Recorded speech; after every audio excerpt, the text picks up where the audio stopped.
Ayan po, nandito kami sa vet.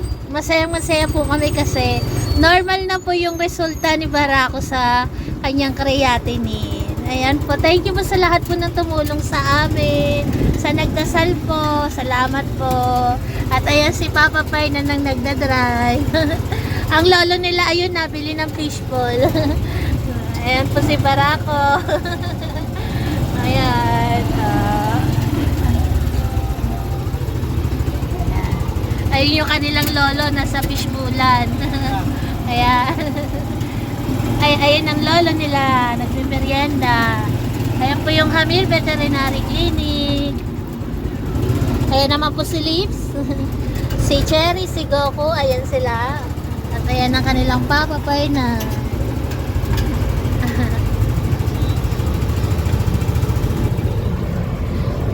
Marunong na mag-drive si Papa Pai na.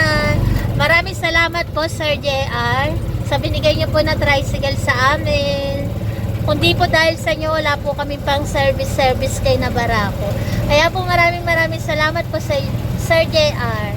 Ganon din po sa lahat po na nagmamahal sa aming Barako family. Dahil po sa inyo kaya po namin sila nasusuportahang ipagamot. Salamat po sa inyong lahat. Ganon din po sa mga nanonood po sa amin. Kundi po dahil sa inyo hindi po makikilala ang aming Barako Family FB page. Kaya po maraming salamat po sa inyong lahat. Salamat po sa love sa amin.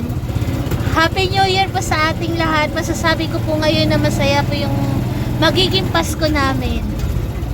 Kasi po hindi na po kami mag-aalala kay na Barako. Ayan. Happy po ang magiging New Year namin kasi wala na pong sakit si Barako. Pero tuloy-tuloy pa rin daw po yung maintenance ni Barako sa sambong saka sa trombit para po hindi maulit agad yung kanyang creatinine na tumaas. Ayan na si Lolo nila, oh, daming dala, oh. Ayan na si Lolo.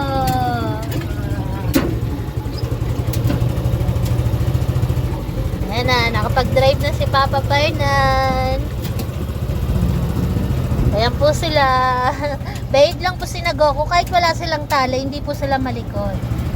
Ayan. Si Barako lang ang malikot eh. Oh. Okay po. God bless po sa ating lahat. Salamat po. Merienda time po muna. Ito po yung time na kinuhanan po kanina si Barako ng dugo para po sa kanyang CBC test. At gaya po ng sinabi ko, normal na po yung kanyang creatinine.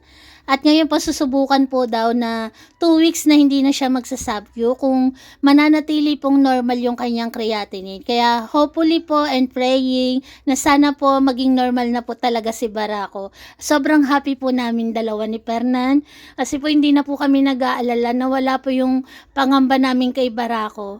Kami po ay nagpapasalamat po talaga sa inyo sa pagmamahal niyo po sa aming Barako family. God bless po. Normal naman. Hematocrit dami ng dugo, normal din. Platelet, bumababa lang. Pero kasi pwedeng normally low na lang yun. You just have to give yung supplementation. At least importante, hematocrit. Hindi siya bumababa. Now with that, we have to check for kidney parameters. Creatinine niya, normal na. So since normal siya na naka-subq, we will have to check without the subcutaneous fluid. So gawin natin 1 week. Tapos, walang subq yun. January 4, chem na lang tayo. Tapos pag nagwala tayong subq, tapos nag-check tayo ng chemistry na normal pa rin si creatinine mo. Ito hindi rin mataas si phosphorus. Usually, tumataas ng tatlo eh. Creatinine, BU, and phosphorus. Bumaba pa nga kung tutuusin. So, better yun. Liver, okay naman.